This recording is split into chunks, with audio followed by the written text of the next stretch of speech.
I'm gonna show you how to hook up the diesel heater. Diesel heater, diesel heater, diesel heater, diesel heater was diesel heaters, diesel heater, diesel heater. Remember diesel heater, diesel heater. Oh, hello everybody. Welcome back. It seems like it's been forever since I've done a video. And I mean, it couldn't be more fitting of a day than to be on a really cold -30 snowy day to be working on something that I've been planning for quite some time. You've probably seen by the intro, we are going to be working on diesel heaters. I'm going to give you a little idea on how they all work and why I like them so much, and also make an all-in-one dual diesel heater setup in this cooler. So yeah, I have a couple cameras set up. Let's get behind the screen, hopefully get the stuff put up together, and hopefully it won't catch fire. Stay tuned, let's get this built. So before we get started on the build, I'm gonna give you a quick little introduction to diesel heaters, what you all need, and how they work. I've been using the Vever or Viver brand style diesel heaters. These are a couple $100 you can get on Amazon. Now this is an individually packed unit. So this will come with the heater, its control module, gas pump and whatnot, all separated. You can buy different individual units like some of the ones I'll place all over the screen here. Either one will work. Now, if you're not that handy, 100% I would recommend going to a all-in-one unit. Now, I have built all-in-one units before. This one's gonna be a little different. This one's gonna be for extreme colds because the only negative thing about diesel heaters is when it's like -25, -30 in a bigger tent with a lot of wind, they have a little bit trouble keeping up. Now, there has been some local YouTubers that have done some videos. I don't think they've done as much testing as I have. I'm not gonna name names, but there is definitely some positives. There's some negatives that you can kind of expect with the diesel heater, and hopefully I can answer some of those questions in this video. I don't want to talk too much. I'm already gonna be talking through the rest of this video, so I really apologize for how much I'm gonna yap, but hopefully it's informative and hopefully it helps to make you make a decision on if you wanna go this route. So diesel heater, pretty small, pretty compact. I'll open this one up to kind of show you how that all works. Take this right out. So of course that case holds all the hot air in. The easiest way to explain it is you have your external forced air turbine, and then it has a shaft that drives onto the inside of here, which also helps suck in your combustion air. So all this really does is on this top, there's a glow plug. The diesel will go through your gas line, by your glow plug, ignite, cause combustion, which causes heat, which then heats up this back portion of it. All of that will then get discharged out of the exhaust port and outside. Now that's why I say that they're a little bit safer, because technically, as long as you have your exhaust connected correctly, you don't have any gaps or voids, and your exhaust is outside the tent, or in general, like I like to have it, these should stay outside the tent all the time, and we'll get into that in a little bit later. But yeah, as long as you have that exhaust going outside the tent and away from the tent, you should have no issues with carbon monoxide. There's impossible, okay, I can't say impossible, nothing's impossible, but it's really tough to circulate that carbon monoxide air through. Now, one of the biggest things that people don't realize is in all those all-in-one units, they have an output like this one here. This one's gonna be the heat output. This is gonna be your cold air return. Now, if you have this outside, even in an all-in-one unit, you have your exhaust kicking out. If that air were to swirl around and either cause, a little bit of a vortex behind your tent, it can actually suck that exhaust into the intake and blow it into your tent. Now, that is why I am very adamant, very strict on making sure to tell you guys when you put these in, make sure your cold air intake is coming from your tent as well. Not only does that help with the pressure, it also helps to keep this warmer because you're not sucking in -20 air, but it also helps to reduce the chance of getting carbon monoxide poisoning. I don't really know what else to say about these. If you have any other questions about diesel heaters, I don't want to get too far into it because I know you guys are here for the build and how I'm going to do this. But put a question in the comments below and I'll definitely see what I can do to help you guys out. I guarantee I don't know anything. I don't know anything. This is just a random guy in a garage playing around with a couple cameras, hopefully trying some fun stuff. So let's get everything aside, let's get the cooler onto the table, and with the help of a second camera, GoPro start recording. This one up here, hopefully I'll be able to get some good views to kind of explain what we're all doing. So yeah, let's clean out the workspace, get everything all set up. Now, I'm not going to lie, I did kind of dry fit everything together just to make sure you're not wasting all your time watching me cut holes and whatnot. So it should go pretty quick and hopefully kind of exciting to get this thing started. So yeah, let's get going on it. And now the moment you guys have all been waiting for, the start of the build of the dual diesel heater all-in-one setup. Now this thing is gigantic. It's going to be heavy. This isn't meant for your 2, 3, 5 hour a day on the ice. This is meant for extreme overnighting and like minus 30s, minus 35, minus 40s like we have today. It's huge. So as you can see, I do have a couple holes that are pre-drilled, and that's because of course I saved some time, did a dry fit of everything to make sure it all fit before I did the video. So that way you don't have to spend all your time watching me drill holes or me doing speed video as well. So let's get this thing all opened up and started to show you how I decided to do this build. Now, if you look on the inside, you'll see the 4 holes because of course one hole is going to be the heat output. The other one's going to be the cold air return for each unit. And then the exhaust ports are on that side. Now, one thing you have to really consider, because this is a plastic unit, you also have to be very careful about how your exhaust runs in your cooler. Now, there's a couple of reasons why I like to run the exhaust a little bit more into the cooler rather than directly outside, because all that radiant heat coming off the exhaust is not only going to help your diesel from gelling, but it's also going to keep your lithium battery warm, which is great. I'm not going to have my cold air combustion. That's not going to be coming from the outside. That's actually going to be coming from the inside of the box as well, with the vent hole on the outside. So not only does that keep the box somewhat cool and prevents from overheating, it also helps to use a little bit of that warm air for your combustion source as well. That's my mindset. Now, one of the other big things that I think is a great idea, feel free to put a comment below if you think any of this is wrong, and if I'm stupid. I'm sure I'll get a lot of comments just saying I'm stupid, but in general, what I want to do is have one diesel heater facing this way. I will have, yeah, this one's going to go this way. And I take the other diesel heater and rotate it. And this one is going to go this way. Now, if you're wondering what I mean, if you look at the front, I don't know if you can see, one will have the steel frame like that. And one will have the turbine fan, because of course I would rather have them going opposite directions for your heat. This way you could have your tent butted right against your heater. One heat port could go this way, one heat port can go this way. You don't really have to worry about extending and going underneath the tent. Yes, you could put both heat outputs on one side of the tent as well. This is just how I decided. It's kind of nice to have everything all separated as well. The other thing to do is I did do a lot of 3D printing, a lot of design on how I want to manufacture this and stabilize this all as well. And that is where these came from. That is these. So I printed a whole bunch of ports. Now, the other thing you got to remember is if you're 3D printing, this puts out some really hot air.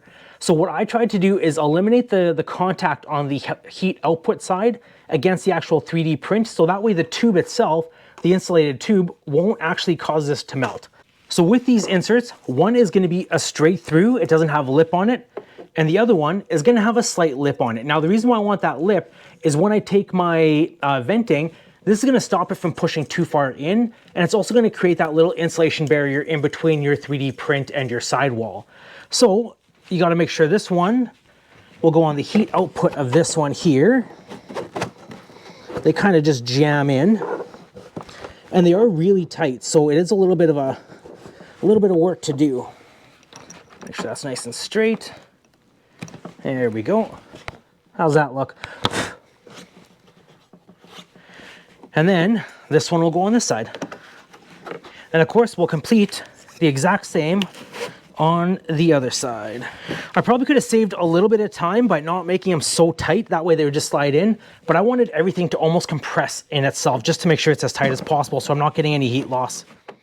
The only thing you have to be careful about is the styrofoam. That styrofoam is going to get absolutely everywhere in here. So make sure you clean that, because last thing you want is that styrofoam to go inside your burner unit and start a fire.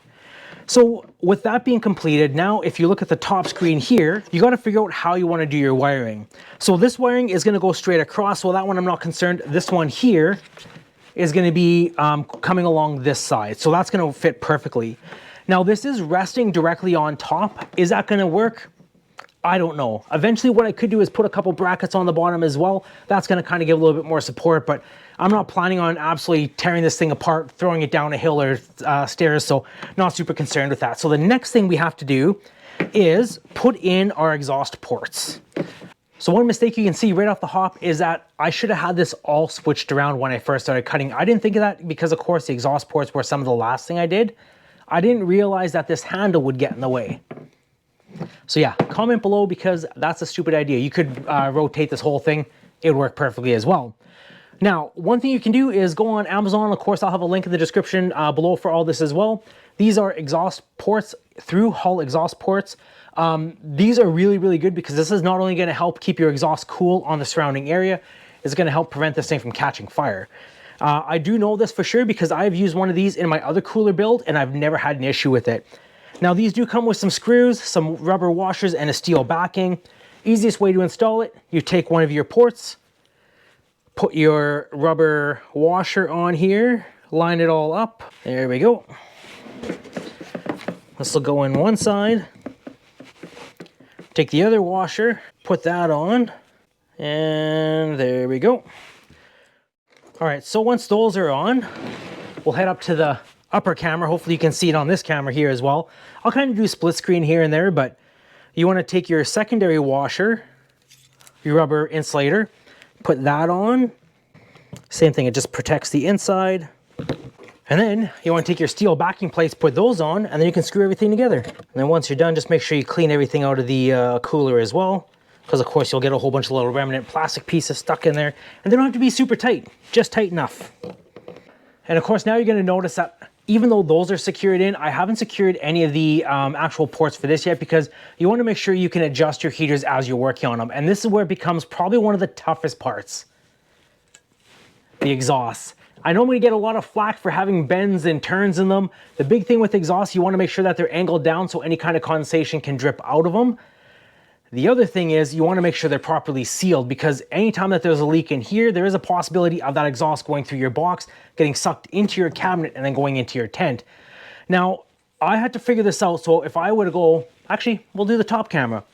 I have this one set up here and this one set up here. So of course, that's exactly where those outputs are going to be. Yeah, this was painstakingly hard. This is probably the toughest part of it. So what I'm going to do for now is we're just going to kind of put them all in. So this one, you got to feel for the exhaust. I'll put this in here. There we go. And you got to kind of reach. Now you could do one at a time, but that's not fun. And this fits in to that exhaust port, so you can kind of see with the above head cam. And this one will do the exact same thing. So this goes into the exhaust port there, like this and like this. So with the above head cam, you're going to be able to see how they're kind of aligned in. They're about 2.5 inches off of the bottom, which is really good. But that also played in a role on how I had to adjust everything else, because now I got to keep my gas tanks high enough away from that. I also have to insulate what kind of stopper I'm putting in between there, as well as what kind of stopper or insulator I'm going to be putting by my battery. That makes it really tough. So just for now, I'm not going to put any of the clamps on any of the exhaust, just because of the fact that I do want to put my little shelf in here, and I also got to get all my gas lines set up. So let's go get the gas line, hook up the gas lines in next. So this is another hard part, because now you have to put 2 different pumps in. I 3D printed these little connectors here. So this is just going to go on the inside wall. Like I said, you'll be able to see on the head cam. This is going to go on the inside wall quite tight next to the exhaust.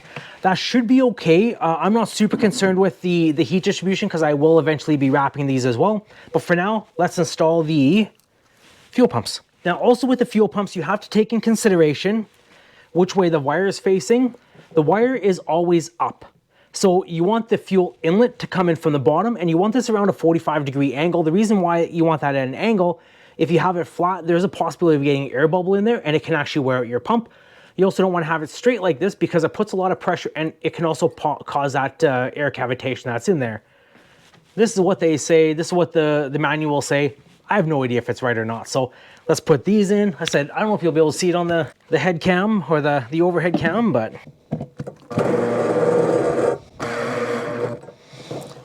there, one is secured. It does make it tough with this table so high, and I'm so short.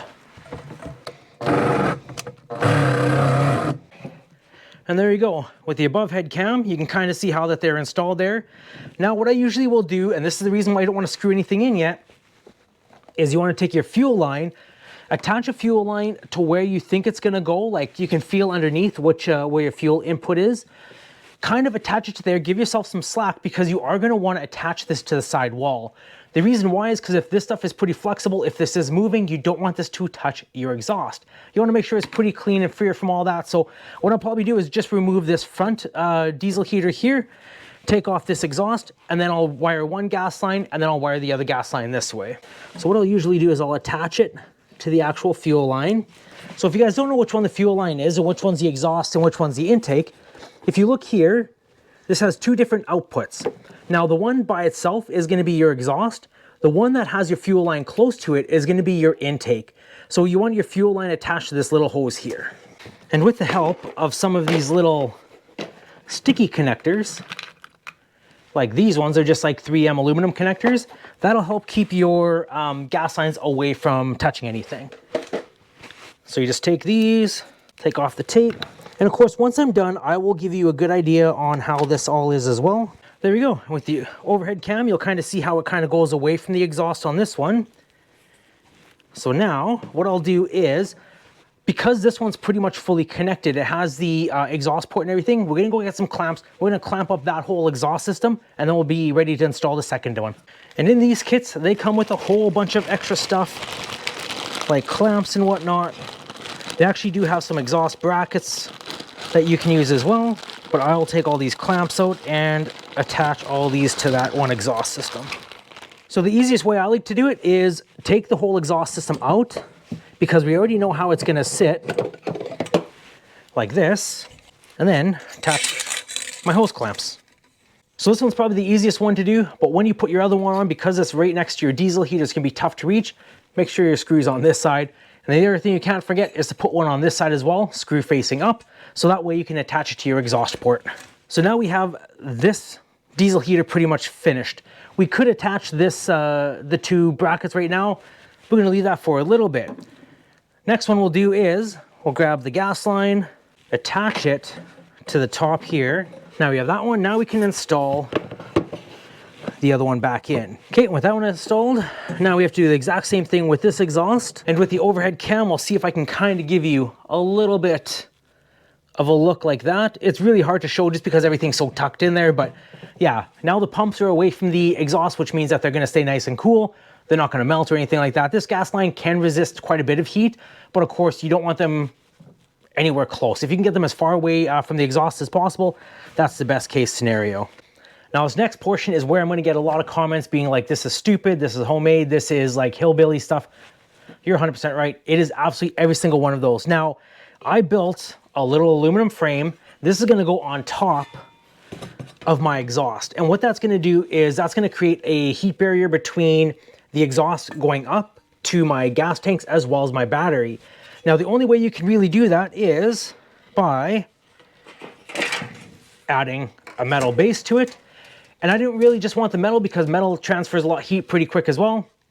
So I'm putting a wood top on it. It works. It's gonna work. I know it's gonna work.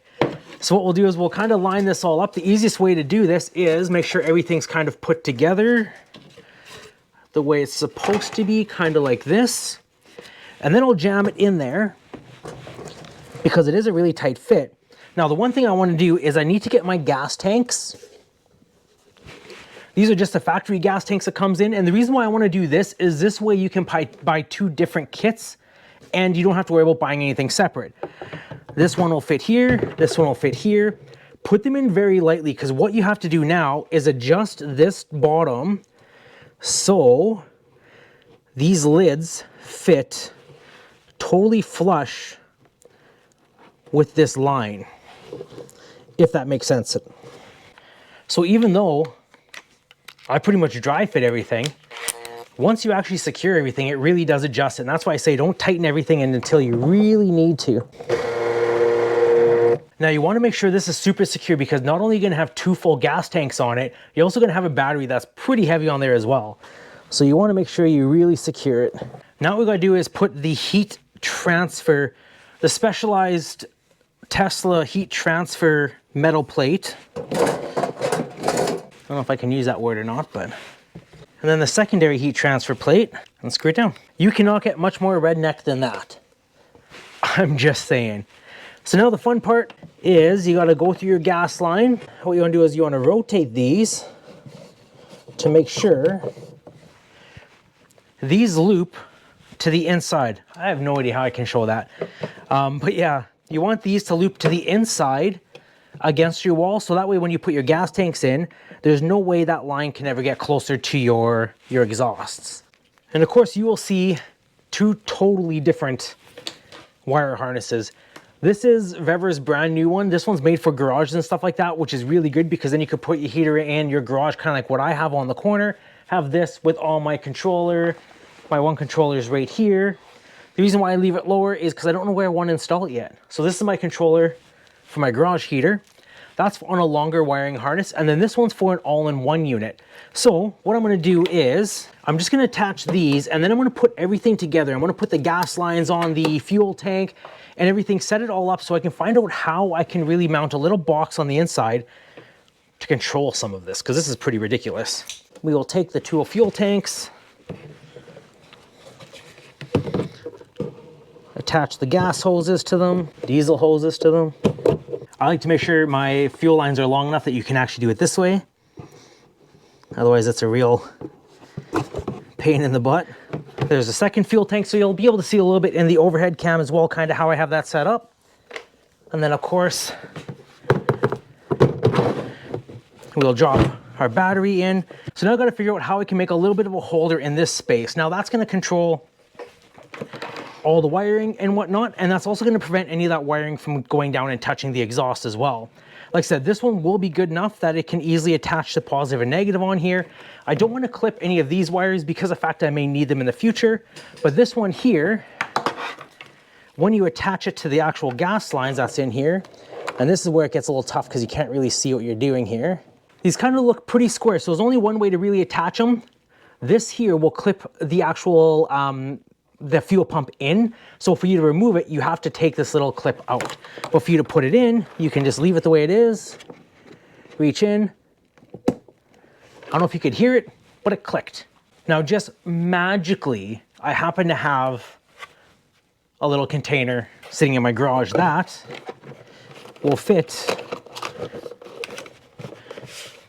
pretty much perfectly in there. So this can fit not really all my wiring. I guess I could separate this a little bit. There we go. Now we just got to get some electrical connectors and hopefully this will all sit underneath where I need to go. So I will grab my trusty electronics box, wire strippers, and if you guys are with me still, thank you guys for watching. This is just a weird little project I've been wanting to do for a long time, and it's just interesting to see if it's all going to work. Make sure everything kind of all pans out for you guys well. And I mean, this kind of saves you a idea later on in the future if you're like, hey, I would like to try this, but I saw a video and it didn't work, so let me be your failure.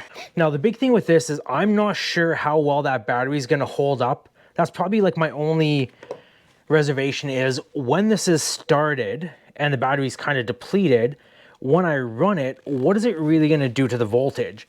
So if you're running a 135, like I'm running 135 amp right now, if I were to run 100 amp and you're running both of them at max, technically you're only running 50 amps for the day, which will only last you about one day. Now, if you're using a 135, technically that is 62.5.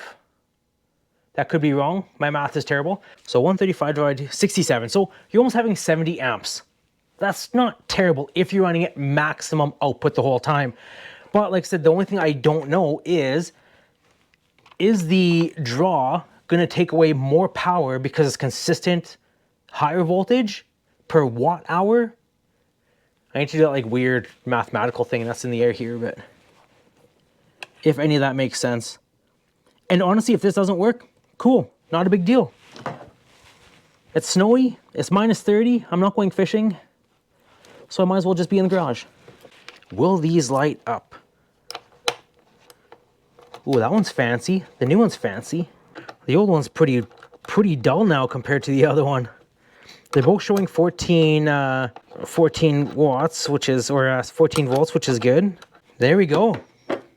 Now, as you can see, the complete difference in the Bluetooth module to the original one. This is one that I've had for probably 3-4 years. I've been kind of doing projects in and out, and this is the brand new one that's never been used before. So for now, what I'm gonna have to do is, I'm gonna leave the top off for now. I'm gonna leave these unscrewed because I do wanna do a test run. I'm gonna have to fill these all up with gas, diesel, and do a leak test, make sure nothing's leaking, and then we'll put it all together and turn it on. All right, well, here it is. It is cold today. I think it's -32, so it is pretty chilly. So what we'll do is we'll get the first one running, get that one all set up. We'll get that all cranked up, let that run. I'm not gonna run them at the same time because that could be too much draw.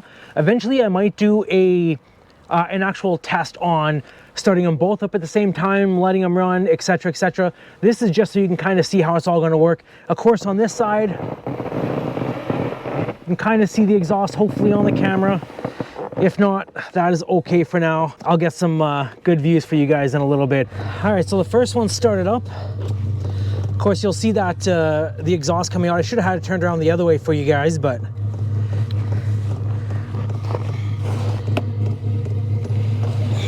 here, I'll turn this around here. That way the exhaust is going away. Gotta remember to leave this handle up for now because otherwise it's gonna get right in the exhaust way. Like that. And once that's pumping full speed, we'll get the other one running. There we go. Turn the next one on. And then I'm gonna go get the lid to kind of close everything up, keep it warm. Whew, here we go. This thing is gonna put out some deadly heat. Like, this is ridiculous.